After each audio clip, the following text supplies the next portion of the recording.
I've been in a couple of relationships in my lifetime, all of which have been severely dysfunctional. And me being the little Jeffrey I was back then, assumed it was always her fault and I was doing nothing wrong. It took for me to get completely heartbroken for me to go back and do some soul searching, in the sense that I needed to do something about all of this bullshit. Conveniently, only a month or so later, I stumbled across a Hamza YouTube video and instantly fell in love with self-improvement. Now, almost 18 months later, I know exactly what I did wrong in all of my relationships. So, in order to prevent you from getting your heart shattered by a low-quality woman, let me give you some relationship advice I wish I knew years ago. Now, in this video, I'll be mainly talking about my longest relationship, so it seems only right that I give you some background context. So it is about April of 2020, right when COVID was about to hit. Mind you, we lived in the same area of Melbourne, the most locked down city in the world. But that's a rant for another video. Now, I'd recently added this girl from my class who I thought was super attractive. You know, brown hair, smart, all that jazz. Let's call her Kay. Now, I was talking to Kay back and forth daily for about 3.5 fucking months.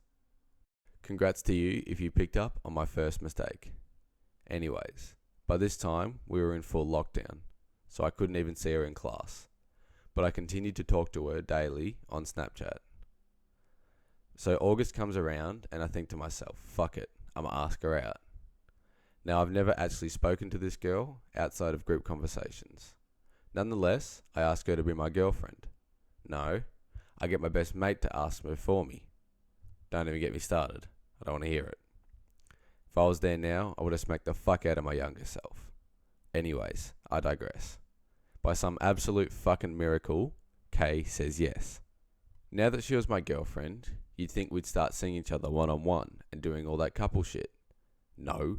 Who do you think I am? I didn't even speak to her for nearly a month, despite lockdowns being briefly lifted so I could see her in class and in person. Fuck me, bro. What was I doing? Anyways, we did eventually organise a date for when school finished, early December. I didn't even speak to her properly or have any physical contact for 4 fucking months. Like, holy shit, I was a pussy. Anyways, over the next year, I do gain some confidence. Although it was difficult being in and out of lockdowns, we managed.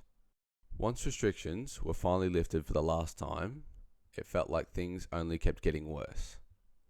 It felt as though, even though we were speaking daily, without fail, it felt like our relationship was making no progress. I believe this was probably because we spent more time communicating online or through a screen versus in person. By the time our second Christmas together came around, even I could tell that things were getting toxic. Constant fighting, poor communication, along with the fact that her parents didn't like me. And honestly, fair enough. Almost exactly 18 months after I had asked her out, Kay removed me from everything. Snapchat, Instagram, all that. And I had no idea. When I did find out, I had to text her on my second Instagram account, only to find out that she wanted to break up. Me being the complete Jeffrey I was, begged her to stay, evaporating any self-esteem that I had left. The only explanation that I got was, "You aren't enough." You aren't enough. You know, she was right. I had absolutely nothing going for me and was doing absolutely nothing about it. Just sitting on my ass playing video games. But I hold no grudges, and actually I thank her for dumping me, so I could find the path to success when I did. Alright, that was a lot more background context than I initially planned, but oh well. Now you know where I came from. Let me help you not make the same stupid fucking mistakes that I did. The first one I want to address is about maintaining polarity in a relationship. For those of you who don't know what polarity means, basically it is maintaining the same level of attraction between you and your partner that you had when you first met. Over time, the polarity in most relationships depletes as the individuals get more comfortable together, leading to a boring relationship. Now, if we can keep a relationship exciting, I don't just mean sexually, it can last forever. The first and most important thing to maintaining polarity in a relationship is don't fucking text her every day like I did. It shows you have nothing better to do, and as a young man with high status, you don't have hours and hours to text your girl. You have important, purposeful work to get done. Now sure, if you're having a lunch break or something, you can send her a couple messages. But as a general rule of thumb, don't text her unless you're trying to organise a time to see her.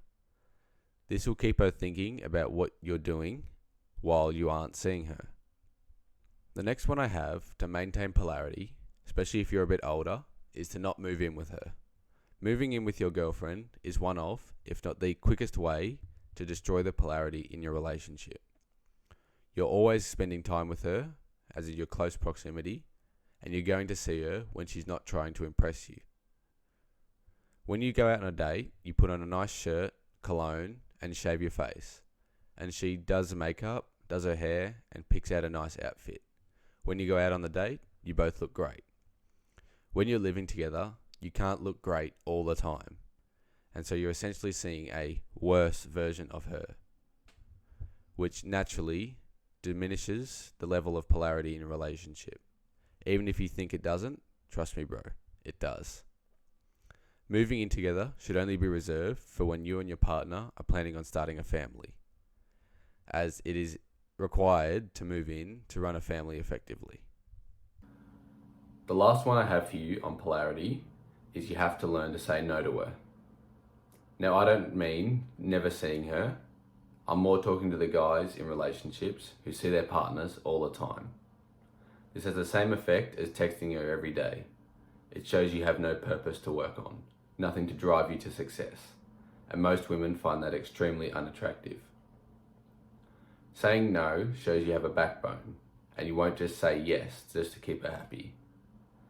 I'd recommend keeping it to 1 or 2 dates a week at the absolute most.